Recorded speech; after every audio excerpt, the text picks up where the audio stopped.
Mia, si jeti? Jam shumë mirë, faleminderit Kujku. Më falni. Si ke rrotat, si e ke motorin, si ke pistonat, të kanë quar shinat atje ku do të shkosh? Apo të trajtojnë mirë shokët e tu lokomotiva?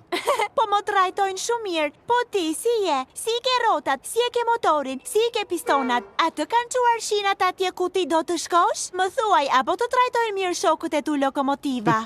Gjithë shka dhe të gjithë janë shumë mirë sot. Faleminderit, Nia. Wow, ju të dy merrni vërtet shumë kohë për të përshëndetur. Hey, ti ke gjetur një vend të ri ku mund të jetosh? Më falni, por a mund të pyes për diçka të vogël?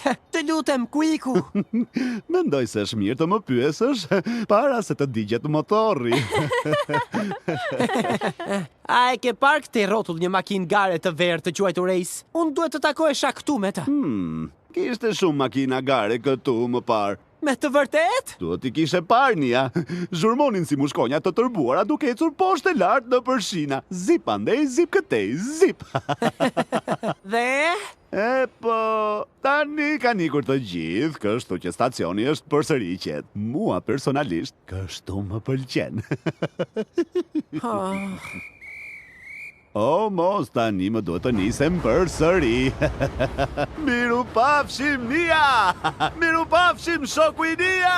Miru pafshim, do shihemi së shpejti. Ace pas ka vazhduar rrugën pa mua. Nuk më duket si një shok shumë i mirë ai. Çfarë do thuash kështu? Ace është një shok i shkëlqyer. Ai është i shpejtë dhe emocionues dhe bën çfarë të doj vet. Ai është një makinë gare, Nia. Është i lirë dhe i lehtë. Ndoshta isha shumë i ngadalë kur erdha këtu me gjithë ata vagona që tërhoqa. Pra, çfarë do të bësh tani, Thomas? Mund të të ndihmoj? Jo, Nia, ti nuk mundesh. Më mirë shko në shtëpi tani, në rregull? Unë do të gjej një anije dhe do të shkoj vetë në Rio. Kudo që të jetë ky Rio.